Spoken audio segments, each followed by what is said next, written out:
Hello दोस्तों, हमारे YouTube channel A1 अभी स्टडी पे आपका स्वागत है। हमारे इस चैनल पे आप लोगों को क्लास 6 से क्लास 12 तक का मैथमेटिक्स पढ़ाया जाएगा।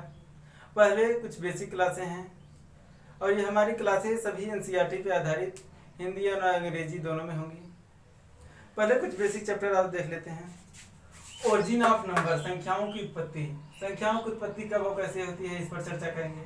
उसके बाद अलजेब्रा के कुछ चैप्टर हैं, परसेंटेज है, अर्थमेटिक के कुछ और चैप्टर हैं। उनको पढ़ाने के बाद ही हम क्लास में पढ़ाएंगे। आज का चैप्टर है ओरिजिन ऑफ नंबर, संख्याओं की उत्पत्ति कब और कैसे होती है, इस पर चर्चा करने जा रहे हैं। लगभग लाखों वर्ष पहले जब मानव पेड़ पौधों पर धीरे धीरे आश्रित होना शुरू हुआ तो सभी फलों को चखता था और चिन्हित करता था कि कौन सा फल मीठा है, कौन सा कड़वा है, कौन खट्टा है। सबको चखने के बाद उनको चिन्हित करता था कि यही फल आगे खाना है। फिर उसमें कुछ जहरीले फल भी उन्होंने चखा। जिससे एक लोगों ने चखा, ये 2 दिन तक बीमार हो गया। फिर अगले ने चखा कभी, ये 4 दिन तक बीमार हो गया। जब ये 2 दिन तक बीमार हुआ तो उसकी किसी ने मदद की है 2 दिन तक। फिर अगले ने 4 दिन मदद किया, इसकी किसी ने मदद किया होगा। ऐसे ऐसे इन लोग ठीक होते थे और बीमार होते थे, एक दूसरे की हेल्प लेते थे। अब इनमें धीरे धीरे विवाद भी होने लगा कि हम तुम्हारा ज़्यादा मदद किए, उसने कहा हम तुम्हारा कम मदद किए, ज़्यादा किए, यही सब विवाद होने लगा।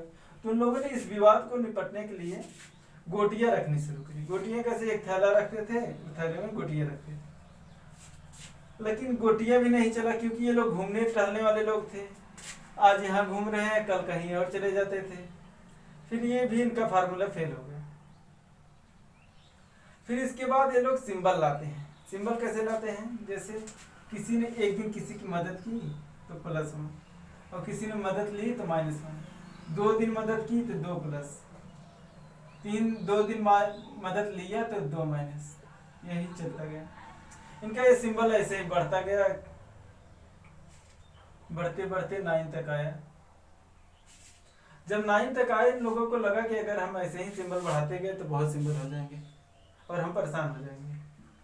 तो इन्होंने रिपीट करना शुरू किया। 1 को 1 से रिपीट किया, 1 को 2 से, 1 को 3 से, इस प्रकार से रिपीट किया। इससे यह स्पष्ट होता है कि हमारे संख्याएं निगेटिव और पॉजिटिव दोनों साथ में उत्पत्ति होती, न कि पहले पॉजिटिव। फिर हजारों लाखों वर्ष बीता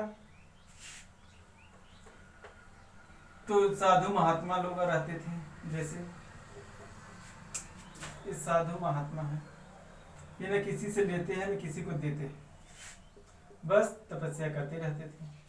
तो लोगों ने कहा कि इनका भी तो कोई सिंबल होना चाहिए, न किसी का ले रहे न किसी का दे रहे। देने वाले का पॉजिटिव, लेने वाला का निगेटिव, ये सिंबल तो चलता था। लेकिन जो कभी न किसी से लेता था न देता था, उनका क्या सिंबल होना चाहिए। इससे निपटने के लिए इन लोगों ने देखा कि ये लोग कर क्या रहे हैं। ये लोग करते क्या थे, बस भगवान की तपस्या करते थे, न खाते थे न पीते थे, एकदम शुद्ध महात्मा थे।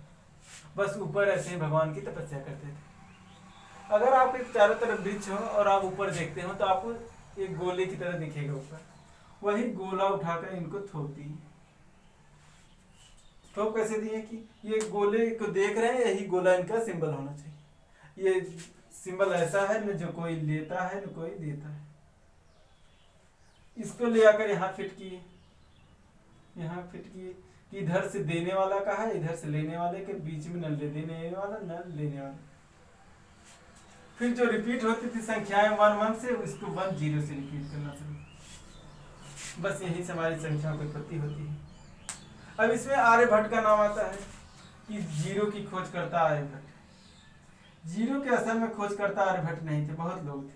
उनमें सिर्फ आर्यभट्ट का नाम आता है, इसलिए 0 के खोज करता आर्यभट्ट को कहा जाता है।